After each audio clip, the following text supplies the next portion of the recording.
ஐயா உங்க பேர் என்ன ஐயா? என் பேர் ராமு. திருவண்ணாமலை பிடிச்சிருக்கீங்களா உங்களுக்கு? என் உயிரே அதுதான். உயிரே அதான். அண்ணாமலையார் தான் எனக்கு அப்பா. எல்லாமே உயிர், எல்லாமே உயிர் தான், வேற எதுவுமே இல்லை.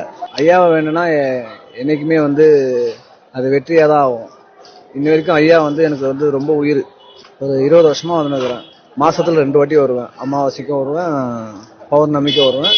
இதுதான் நம்மளுக்கு ரொட்டேட்டடா அப்படியே போயின்னு இருக்குது.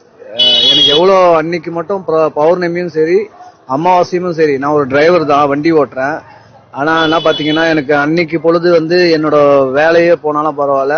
ஆனா பௌர்ணமியும் சரி அமாவாசையும் சரி எவ்வளவு கோடி ரூபாய் கொடுத்தாலும் அன்னைக்கு மட்டும் நான் வேலைக்கு போக மாட்டேன். அதுதான் என்னோட உயிர். எப்பவுமே எனக்கு இதுதான். சூப்பர் சூப்பர் ஐயா, நீ கேட்கும் போதே மெய் சிலிக்குது.